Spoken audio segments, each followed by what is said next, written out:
आणखी एक मोठी अपडेट सध्या समोर येते। रुपाली ठोंबरे पाटील या काश्मीरहून सुखरूप पुण्यात दाखल झाल्यात। रुपाली ठोंबरेंना पाहून उद्धव बाळासाहेब ठाकरे पक्षाच्या नेत्या सुषमा अंधारे यांना अश्रू अनावर झाले, त्या ढसाढसा रडल्या।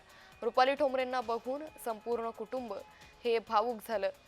तर जम्मू काश्मीरमध्ये फिरण्यासाठी गेलेल्या रुपाली ठोंबरे पाटील या काश्मीरहून सुखरूप पुण्यामध्ये दाखल झालेल्या आहेत। तर यावेळी ज्यावेळी हल्ला झाला त्यानंतर रुपाली ठोंबरे यांनी आपला एक व्हिडिओ देखील प्रसारित केला होता, ज्यामध्ये त्या आणि त्यांचे सर्व कुटुंबीय हे सुखरूप असल्याची माहिती रुपाली ठोंबरे पाटील यांनी दिली होती। आणि त्यानंतर आता रुपाली ठोंबरे पाटील या सुखरूप पुण्यामध्ये दाखल झाले, त्यांचे कुटुंबीय देखील सुखरूप पुण्यामध्ये दाखल झाले। तर यावेळी त्यांच्या पुण्यातील कुटुंबियांना रुपाली ठोंबरे यांना पाहून अश्रू अनावर झाले। त्याचबरोबर ठाकरे गटाच्या नेत्या सुषमा अंधारे यांना देखील रुपाली ठोंबरे यांना बघून अश्रू अनावर झाले।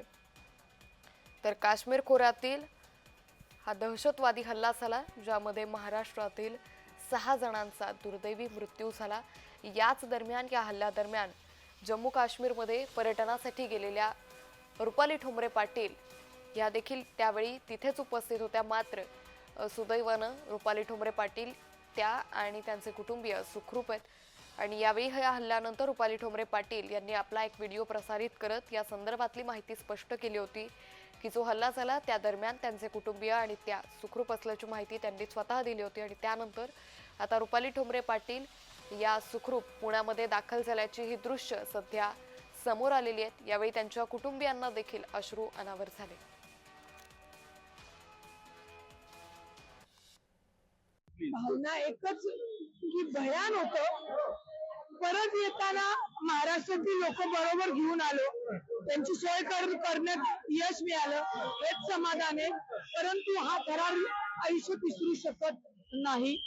आयुष्याची काय किंमत असते आणि काय असतं लेकरांचं असं जे अनुभवलं की आता पुढचं आयुष्य संपलेलं, त्यांना काय निर्णय घ्यायचे ते त्यांनी घ्यावे। मुद्दा हा आहे की तुम्ही आता काय सिंधूच्या पाण्याबद्दल निर्णय घ्याल किंवा तुम्ही तिकडचे आंबेसीतले लोक परत आणाल किंवा अजून काही कराल। हल्ले याच्या आधी झाले, हल्ला पुलवामाचा झाला, पठाणकोटचा झाला, उरीचा झाला, आपण काहीच शिकलो नाही का त्यापासून? वारंवार हे सगळे हल्ले होतात कारण पाकव्याप्त काश्मीरच्या तिथल्या सगळ्या हालचाली होतात। जर आता खरंच बदला घ्यायचा आहे, धडा शिकवायचा आहे, तर पाकव्याप्त काश्मीर हा पुन्हा आपल्या ताब्यात आला पाहिजे। आणि त्याच्यासाठी सगळे पक्षीय राजकारण विसरून भारतीय म्हणून आम्ही सगळे सोबत आहोत।